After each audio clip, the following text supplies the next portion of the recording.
कार्यक्रम एवं स्वास्थ्य शिविर विश्वविद्यालय से बाहर पोड़ी नामक ग्राम में करने का मौका मिला है। इसके साथ साथ इस कार्यक्रम को करने का श्रेय श्री सील मंडल को भी निश्चित ही जाना चाहिए, जिसके सहयोग के बिना हमारे लिए यह कार्यक्रम करना अत्यंत कठिन होता है। मैं अतिथि देवो भव की हमारी परंपरा का निर्वहन करते हुए एवं अतिथि सत्कार की वेला में हमारे कार्यक्रम के मुख्य संरक्षक प्रोफेसर श्री प्रकाश मणि त्रिपाठी सर, माननीय कुलपति इंदिरा गांधी राष्ट्रीय जनजातीय विश्वविद्यालय के स्वागत हेतु निवेदन करना चाहूंगा प्रोफेसर श्री हरिनारायण मूर्ति सर से कि वे माननीय कुलपति सर का स्वागत करें। वो सेक्रेटरी दोनों को भी वेलकम करेंगे। OST साहब, मेडिकल ऑफिसर, उसके अलावा फार्मेसी डिपार्टमेंट के स्टूडेंट्स, टीचर्स, सभी स्कॉलर्स, सबको त्रिशूल मंडल का सभी मेंबर्स को भी, मेडिकल सेंटर का भी सभी मेंबर्स, बाकी गांव का लोग, सबको मैं इसी प्रोग्राम का आधार पर वेलकम कर सभी। इसी प्रोग्राम मेन मोटो है, यह हमारा गवर्नमेंट ने दुनिया में भी सब जगह में सभी बीमारी को लेके एक एक दिन का एक अवेयरनेस कैंप पर, उसका मतलब है क्यों उसे बीमारी हो रहा है, उसको रोकने के लिए क्या करना चाहिए, अगर आ गया तो क्या करना चाहिए, आने के पहले क्या करना चाहिए, ये चीज़ के बारे में सभी लोग किसी ना किसी बीमारी से लगे रहते हैं। किसी को ब्लड प्रेशर होते हैं, किसी के डायबिटीज होते हैं, किसी के कैंसर होते हैं, किसी के बाकी ट्यूबरक्लोसिस होते हैं, किसी को वो दूसरा किसी बीमारी हो सकती है, कोई नहीं, किसी को मेंटल चीज़ें हो जाती हैं, सब चीज़ ये पूरा उसी ज़माने में भी था, इसी ज़माने में भी है, लेकिन वो दोनों को बीमारी का बहुत ज़्यादा फर्क है। कारण क्या है, आजकल का हम लोग का कब कैसे हम जी रहे हैं इसी के ऊपर बहुत ज़्यादा है, क्या खा रहा है, खा पी रहा है, कैसे जी रहे। उसी ज़माने में एक चीज़ मैं बता रहा हूँ, उसी ज़माने में टोबैको, आप लोग वो टोबैको यूज़ करते हैं, टोबैको यूज़ करते हैं बहुत कम, बहुत 1% के नीचे वाला लोग बहुत यूज़ ज़्यादा नहीं करते। आजकल देखेंगे तो पूरा लोग करते हैं। उसी कारण में क्या हो जाते हैं, मुंह में कैंसर आ जाता है, मुंह में कैंसर आ जाता है। अगर एक बार कैंसर आ गया क्या होगा, आपको बॉडी के अंदर कितने भी आपका ताकत है, मतलब कोई भी बीमारी आने के लिए, बीमारी दो तरीके से होते हैं। एक है कारण कुछ ज़्यादा बोल नहीं सकते हैं, हमारा बॉडी के अंदर ही चीज़ में हो जाता है। दूसरा है बाहर से कुछ चीज़ आ जाएगा, अंदर चला जाएगा, छोटा छोटा ये रहेगा, कीड़ा वगैरह कुछ वैसा रहता है। कीड़ा मतलब आंख में दिखाई नहीं देते हैं, उसी तरीके से रहते हैं, वो अंदर चला जाता है, उसी कारण में हो जाता है। अगर वो कैंसर है, अगर नहीं तो टीबी है, अगर नहीं है तो एड्स है, अगर किस तरीके से बीमारी होने के कारण में क्या होगा, हमारा बॉडी का हमारा वो प्रोटेक्शन मैकेनिज्म वो है, हम लोग को किसी चीज़ से हम लोग रोकने वाला चीज़ें बंद हो जाएगा, उसी कारण में किसी भी बीमारी अंदर आ जाएगा। अभी आप देख लीजिए, हम लोग इधर बैठा है, बहुत ज़्यादा छोटा कीड़ा है, वो घूमते रहते हैं इधर। अगर हमारा बॉडी अगर उधर का प्रोटेक्ट कर देते हैं कोई प्रॉब्लम नहीं है, अगर नहीं हो रहा है फिर वो अंदर जाके वो नया बीमारी बन जाता है। इसलिए कभी कभी कुछ लोग कुछ बीमारी के साथ दूसरा बीमारी, उसका एक सिस्टर कंसर्न वैसे बोलते हैं, वो उनका भाई बहन वैसे बोलेंगे, एक बीमारी आ गया तो दूसरा बीमारी साथ में आ जाते हैं, तीसरा आ जाता है, चौथा आ जाता है, इस तरीके से आता है। ये चीज पहले काम है, हम लोग उसको बीमारी को रोकना है। कैसे रोकना चाहिए, वो हम लोग को हमारा कैसे जीना है उसी में ज़्यादा ध्यान देना चाहिए। खाने पीने में बहुत ज़्यादा ध्यान देना चाहिए। टोबैको यूज़ करते हैं हम लोग, वो ये चीज़ तंबाकू यूज़ करते हैं, इसको कम करना चाहिए। बीड़ी सिगरेट यूज़ करते हैं, उसी को भी बहुत कम करना चाहिए। आप लोग भी टीवी वगैरह में भी देखा, एडवर्टाइजमेंट आते हैं, उसमें बोलते हैं मैं तंबाकू खाया था उसी कारण मेरे मुंह में ये आ गया। सिर्फ मुंह में नहीं आता, मतलब आपका मुंह से देखिए बॉडी के सभी पार्ट में काम भी आ सकते हैं। ये अपने आप को प्रोटेक्ट करने के लिए। उसका अलावा बाकी कुछ हो गया वो बात अलग रहती है। इस तरीके से आज का मेन चीज है आपको कैंसर से कैसे आपको बचाना है। अगर आ गया तो वो आप किसी एज में अगर कोई भी कुछ प्रॉब्लम है आपको, आप दिख रहा है आपको मेरा बॉडी में वो थोड़ा सा सूजन वैसा कुछ है, अगर नहीं तो कुछ वो पत्थर वैसा लग रहा है, वैसा कुछ है तो इमीडिएट आप हॉस्पिटल में जाना है, उसका जांच करना जरूरी है। कोई भी चीज हो सकता है, ये नहीं है मैं कोई भी अगर सूजन हो गया तो वो कैंसर ही, ये नहीं है। कोई भी बीमारी हो सकती है, अगर नहीं तो नॉर्मल अगर नीचे गिर गया उसी कारण में भी सूजन हो सकता है। लेकिन जांच प्रॉपरली करना जरूरी है। वो आप लोग दवाई वगैरह लेते भी वो डॉक्टर को बता के क्या दवाई ले रहा है वो लेना चाहिए। कोई भी चीज़ के लिए किसी भी दवाई नहीं खाना चाहिए। दवाई बार बार आप लोग अगर उसी दवाई की जरूरी नहीं है वैसे ही खाएंगे, मेडिकल स्टोर में जाके पूछेंगे हाँ मुझे बुखार हो रहा है ये दवा दे दो, वो 4-5 दवाई दे देते। 4-5 दवाई की जरूरी नहीं पड़ेगा आपको, लेकिन आप लोग खा जाते हैं।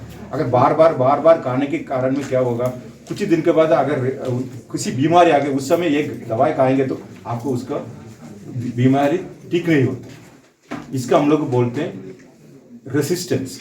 आपको बॉडी उसी चीज से ये नहीं होते। ड्रग वो अगर वो दवाई अंदर जाएगा तो वो जाके वो ठीक करवाना चाहिए, लेकिन इसी समय में ठीक नहीं करवाते, बॉडी के अंदर ही नहीं जाते। कहाँ ठीक करवाना चाहिए उस जगह तो पहुंचा भी थे। ये चीज पूरा हो जाते हैं हम लोग कभी कभी ये करने के समय, इसलिए वो सभी ध्यान रखना चाहिए। अभी हम लोग वीडियो वगैरह भी दिखाएंगे, किसी कारण में ये कैंसर वगैरह हो रहा है उसको ठीक करने के लिए कैसे करना है इसके बारे में मैं इसी आधार पर मैं मेरा भाषण के समाप्त। सर है और मैडम है जो श्री मंडल की तरफ से उन्होंने हमको अपॉर्चुनिटी दिया, तो इसलिए हम उनका बहुत आभार व्यक्त करते हैं। जा रहे हैं वो भी एक कारण कैंसर का हो सकता है। इसके पश्चात मैं वीडियो के प्रदर्शन के लिए हमारी टेक्निकल टीम से निवेदन करूंगा कि वे वीडियो का प्रदर्शन करें। आप लोग ऐसे जिस तरह एक मकान अनेक ईंटों से या पत्थरों से बनता है, उस तरह प्रत्येक मानव या प्राणी का शरीर अनेक सेल्स या कोशिकाएं मिलकर बचा है। सेल्स के एक साथ मिलने से अंगों का निर्माण होता है और विविध अंग मिलकर मानव शरीर को चलाते हैं। हमारे शरीर की सेल्स जेनेटिक कोड या डीएनए द्वारा चलाई जाती हैं। डीएनए निर्देशों से सेल और उनकी संख्या बढ़ती रहती है। विश्वविद्यालय के आसपास के जितने ग्रामीण इलाके हैं वहाँ पे हर 10 से 15 दिनों में कैंप लगता है, और जिससे उसका उद्देश्य खाली आप लोग को लाभान्वित करना है और जागरूक करना है। जो जैसे आज का विदित है कि आज का प्रोग्राम ये है कि कैंसर के ऊपर जो है अवेयरनेस में जागरूकता फैलानी है कि क्या है। तो कैंसर के बारे में कुछ समझते हैं। कैंसर देखिए जैसे इस वीडियो में दिखाया ही गया है, बहुत सरल भाषा में समझा दिया गया है कि कैंसर एक सेल जो है जो अनकंट्रोल्ड डिवीजन होने लगता है उस सेल का। मतलब सेल जब वो जैसे बॉडी कोई भी सेल होती है तो उसकी जो है कुछ लाइफ स्पैन होती है, उसके बाद से वो डेथ हो जाती है। लेकिन कैंसर में क्या होता है कि कैंसर बहुत तेज उसकी सेल्स मल्टीप्लाई होना शुरू हो जाती हैं। मल्टीप्लाई होने से क्या होता है कि वो एक गांठ का रूप लेती हैं और उस गांठ के रूप से गांठ धीरे धीरे बड़ी होती जाती है, और बड़ी होने के बाद आपके लिए बेहद ज़रूरी है, बहुत आवश्यक है कि इसका आप लाभ लें। जो हेल्थ कैंप अभी बाहर आयोजित होगा उसमें सम्मिलित होकर के बीमारियों के बारे में आप उसे जानें, लोगों से पूछें, बात करें। और जो कुछ भी जैसा भी डॉक्टर साहब बता रहे थे कि शुरुआती दौर में ही अगर आप छोटी मोटी जो समस्याएं होती हैं उसके समाधान के लिए किसी डॉक्टर के पास जा कर के उनके परामर्श के हिसाब से अगर दवाएं लेते हैं तो वो आपके लिए बहुत ही फलदायी है, बहुत ही उपयोगी है। किसी भी मेडिकल स्टोर से ऐसे ही जैसा मूर्ति सर बता रहे थे कि किसी मेडिकल स्टोर पे जा कर के उससे परामर्श, ये बहुत हमारे लिए अत्यंत हर्ष का भी विषय है और थोड़ा संकोच भी लग रहा है कि आने में हम लोग देर कर दिए। तो सरपंच जी आपका स्वागत है हमारे सीसीएल मंडल और हमारे विश्वविद्यालय की तरफ से।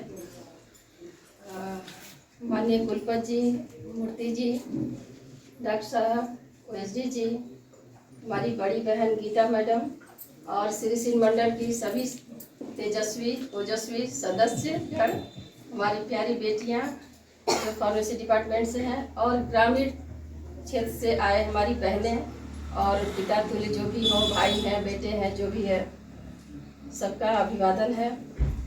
सर्वप्रथम सबने बताया कि कैंसर कैसे होता है, तो पहले हम अपने को यहाँ नशा मुक्त, और अच्छा है कि हमारी सरपंच बेटी है, एमएससी कर रही है। हाँ, तो हमें उम्मीद है कि ये नशा मुक्त गांव बनेगा। और हमारी बहनों सबने कह कि हमारी बहनों और बेटियों को सबसे अच्छा कि सब कुछ है कि हमारे सब कैंसर होते हैं गुटखा खाने से, दारू पीने से, सबने बताया। लेकिन जो हमारी महिलाएं हैं, हम संकोच बस हम सबकी जिम्मेदारी समझते हैं, सबका ख्याल रखते हैं, लेकिन अपना ख्याल रखना भूल जाते हैं। संकोच बस, अभाव बस, समय के अभाव की वजह से, ऐसा नहीं समय का अभाव, लेकिन हम अपने घर की ज़रूरतों को पहले पूरा करते हैं, अपनी ज़रूरतों को माइनस करते हैं।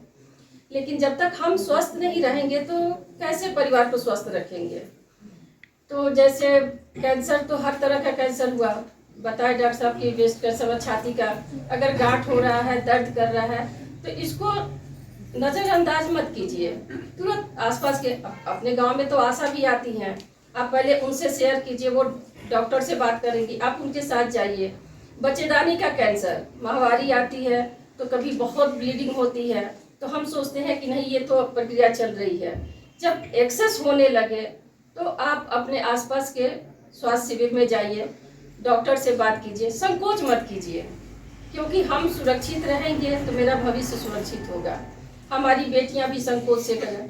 तो ये छोटी छोटी चीज़ें संकोच की वजह से बहुत बड़ा रूप ले लेती है। तो सही बात है, ये कैंसर लाइलाज नहीं है, हमें डरना नहीं है, हमें लड़ना है। तो हम एक दूसरे का सहयोग करते हुए, हमारी बच्चियां आएंगी, हम आसपास के गांव में जाके, हम इसी में से आप 2 औरतें 4 औरतें किसी और गांव में जाइए, इसके प्रति जागरूक कीजिए। आप मर्दों से भी कहिए कि आप दारू नहीं पीजिए, नशा मत कीजिए। भाई एक नशा करने से पूरा परिवार बिखरता है। सुनने में आता है कि नशा करने से उनका एक्सीडेंट हो गया, उनको कैंसर हुआ, उनको क्या बीमारी हुई, तो हम उसको बुलावा ही क्यों दें। अपने स्तर से ही अपने खान पान, अपने रहन सहन, साफ सफाई, इन सबों का ध्यान रखेंगे तो कोई बीमारी मुझे छुएगी नहीं।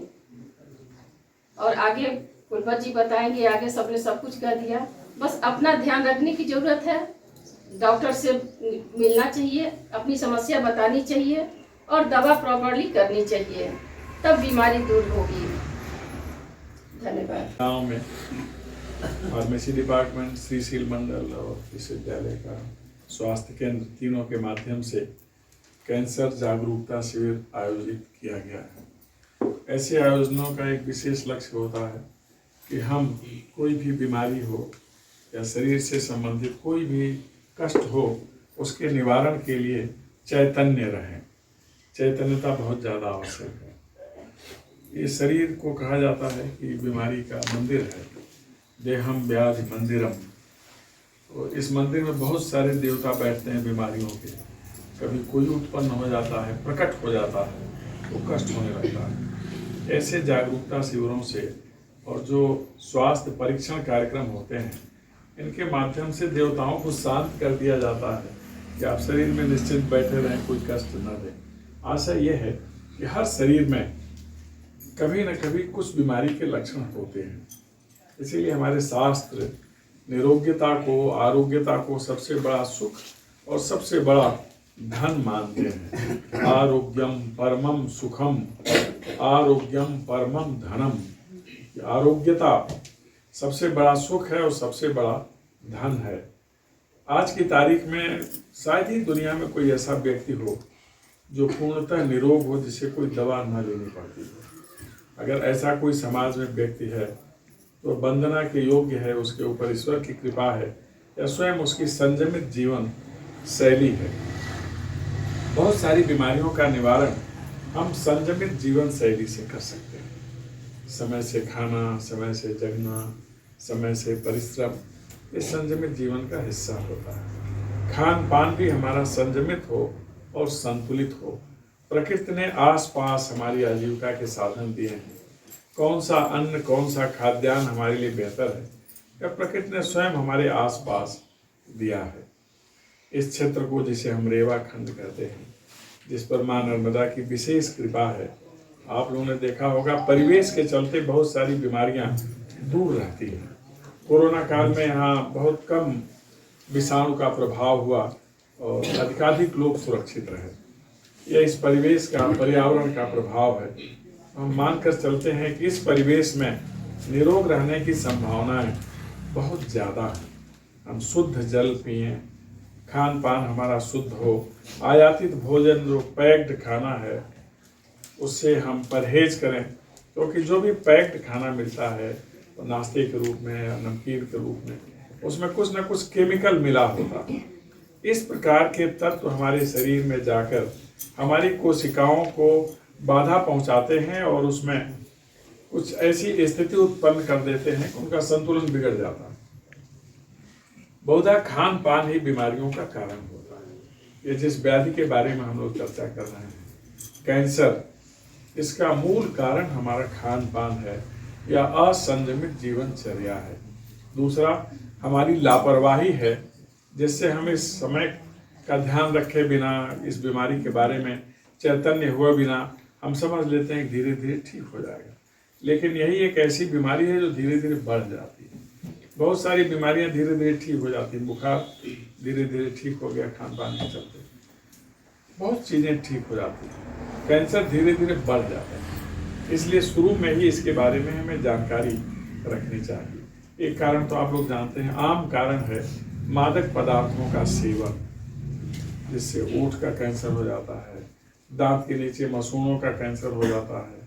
इसे अंदर को आप लोग पता नहीं क्या कहते हैं, हम लोग गल्फा कहते हैं, उसका कैंसर हो जाता है। खांसी आने लगती है, गले का कैंसर हो जाता है और यह कैंसर कई जगह पहुंच जाता है, तो हमारा स्वरूप बिगड़ जाता है। एक तो हमें समय से ध्यान रखना चाहिए खान पान का। इस क्षेत्र में प्रकृति ने बहुत दुर्लभ पदार्थ दिए। यहाँ कई प्रकार की हल्दी होती है और एक दूर्वा है जिसे दूब आप लोग कहते हैं। पूजा पाठ में जिसे गणेश जी को चढ़ाते हैं, हर जगह इसलिए नहीं चढ़ाते हैं कि वो घास है, इसलिए चढ़ाते हैं कि वो बेस्ट मेडिसिन है, औषधि है। हम लोग जो ईश्वर को चढ़ाते हैं सब में कुछ न कुछ खासियत होता है। अभी आप लोगों ने रुधिर कैंसर के बारे में सुना कि ब्लड कैंसर हो जाता है, खून का कैंसर हो जाता है। आयुर्वेद में लिखा है उस कैंसर के निदान की सबसे अच्छी विधा दूर्वा में है।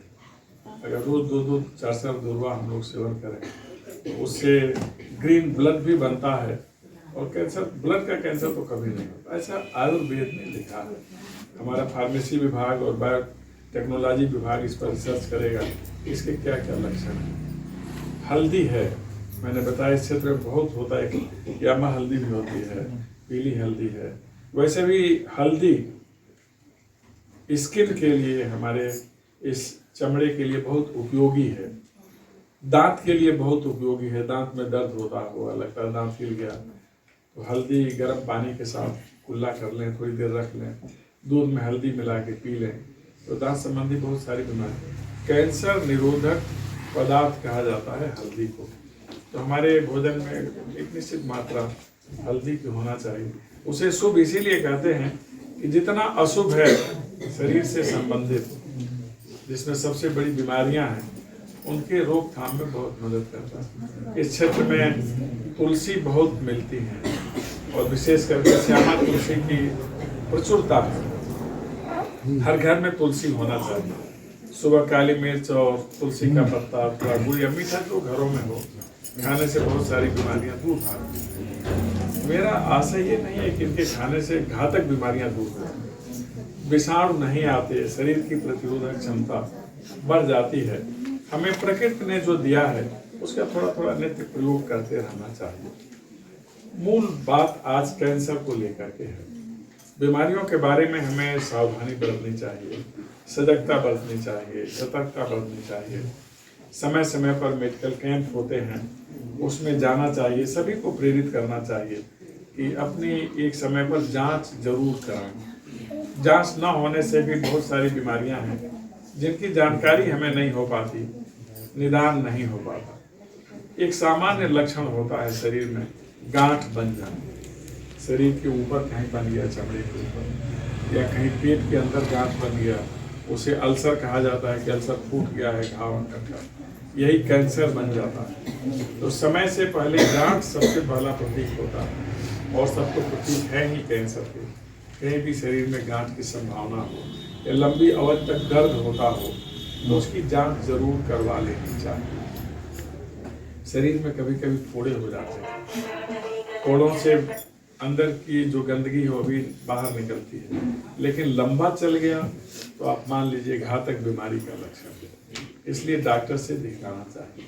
पहले हम लोग परंपरागत औषधियों से ठीक हो जाते थे, समय बदला है, खान पान की स्थिति बदली है, औद्योगिक आस्थान संस्थान बढ़े हैं, तो पर्यावरण पर भी प्रभाव पड़ा है। इसलिए पुरातन व्यवस्था और अधुनातन व्यवस्था दोनों को मिला करके चलना है। हमें अब मेडिकल साइंस का जरूर आश्रय लेना चाहिए। हमारे पास परंपरागत औषधियाँ हैं, उनका सम्मान है, उनसे बहुत कुछ ठीक हो जाता है, लेकिन अधुनातन औषधियों का भी हमें प्रयोग करना है और इसके लिए चिकित्सालय में जाना चाहिए। ब्लड जांच कराया जाता है, इससे भी पता चल जाता है कि किसके शरीर में किस प्रकार की व्याधि संभावित है। ऐसी संभावनाओं को रोकने के लिए हमें सजग होना चाहिए। कभी कभी लक्षणों से घबराना नहीं चाहिए। जितनी बीमारियां हैं दुनिया की, उसके 10 लक्षण अगर चिन्हित कर दिए जाएं तो हर व्यक्ति में एक न एक लक्षण जरूर मिल जाए। इसका यह अर्थ नहीं है कि हमारे पास वो बीमारी है, वह कॉमन लक्षण है जो हो सकते हैं। तो लक्षणों के आधार पर डरना नहीं चाहिए, हमें उसकी जांच करानी चाहिए। आज दुनिया में ऐसी कोई बीमारी नहीं है जो लाइलाज हो। पहले कैंसर को जानलेवा बीमारी कहते थे, कैंसर को काल कहते थे, लेकिन अब ऐसी बात नहीं है। कैंसर का निदान हो जाता है, सभी बीमारियों का निदान हो जाता है। आवश्यकता है समय से अपने को दिखला लें। भारत सरकार ने और प्रदेश सरकार ने हमारे स्वास्थ्य के लिए बहुत सारे उपाय कर रखे हैं। स्वास्थ्य की गारंटी मिली हुई है, तो अब इससे नहीं डरना है कि कोई बीमारी हो गई तो इसका इलाज होगा कि नहीं होगा। इलाज होगा, भारत सरकार खर्च वहन करेगी, प्रदेश सरकार खर्च वहन करेगी। इसलिए निसंकोच निर्भीक रूप से बीमारियों को दिखलाना चाहिए और उच्चस्थ अधिकारियों को बताना चाहिए, ताकि खर्चे की व्यवस्था भारत सरकार के द्वारा, प्रदेश सरकार के द्वारा की जा सके। अब हमें बिल्कुल आत्मविश्वास विकसित करना है अपने में कि हम स्वस्थ रहेंगे। स्वस्थ रहने के लिए स्वच्छता बहुत जरूरी है कि हम अपने स्वयं को स्वच्छ रखें, आसपास को स्वच्छ रखें, परिवेश पर्यावरण को स्वच्छ रखें।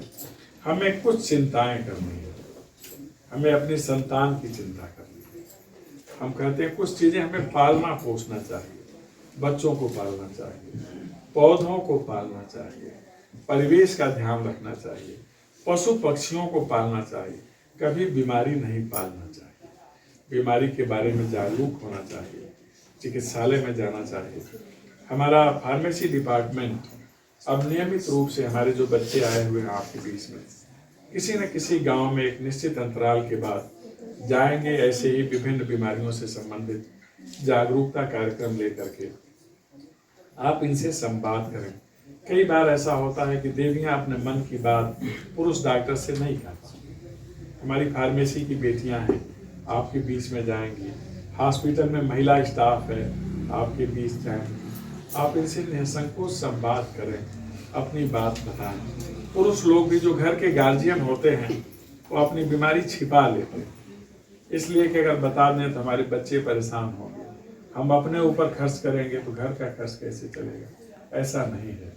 अब बहुत ज़्यादा सरकार की दृष्टि है आप लोगों के ऊपर। आप कोई बीमारी छिपाए नहीं, हॉस्पिटल जाएं, स्वास्थ्य की पूरी सुविधा मिलेगी, पैसे की अब चिंता करने की जरूरत नहीं है, सरकार स्वयं देख रही है। इसलिए अब सबको आगे बढ़ के आना है। एक तो हमें चैतन्य रहना है, जागरूक रहना है, कोई बीमार होता है तो ऐसा नहीं समझ लेना चाहिए वो हमारे समाज से अलग हो गया। उसके प्रति हमें और भी लगाव रखना है। लगाव रखने से, मीठा बोलने से, प्रोत्साहित करने से निरोग व्यक्ति बहुत जल्दी ठीक हो जाता है। डॉक्टर का पहला धर्म यही होता है कि उसके पास कोई मरीज जाता है तो यही बताता है कोई गंभीर बात नहीं है, परेशान एक बात नहीं। डॉक्टर जानता है गंभीर बात, लेकिन इसलिए कहता है गंभीर नहीं है कि आपको मनोबल बढ़ाए रखना है। मनोबल ऊंचा रखने से बीमारियां भागने लगती हैं। हमारे अंदर बहुत ज़्यादा क्षमता है व्यक्ति के अंदर ही बीमारियों से लड़ने की, लेकिन इसके लिए मन को मजबूत रखना है। मन की मजबूती के लिए परिवार का संबल चाहिए। परिवार का संबल और बढ़े इसके लिए समाज का संबल चाहिए। समाज का संबल बढ़े इसके लिए संस्था जो विश्वविद्यालय है, संस्था जो सरकार है, इसका संबल चाहिए। सभी आपके साथ हैं, सभी आपके पास हैं, इसलिए प्रयास करना चाहिए कि भगवान ने जो दुर्लभ शरीर हमें दिया है इसको हम सुरक्षित रखें। आपकी शरीर केवल आपकी निधि नहीं है, आपकी शरीर इस भारत देश की निधि है। अपनी रक्षा करेंगे तो वस्तुतः आप भारत के लिए बहुत बड़ा योगदान कर रहे होंगे, और इस योगदान के लिए जरूरी है ऐसे जो कार्यक्रम होते हैं, शिविर लगते हैं, उसमें बढ़कर आज के आयोजन के लिए फार्मेसी डिपार्टमेंट को, श्री मंडल को और हमारे विश्वविद्यालय के हॉस्पिटल को बहुत साधुवाद।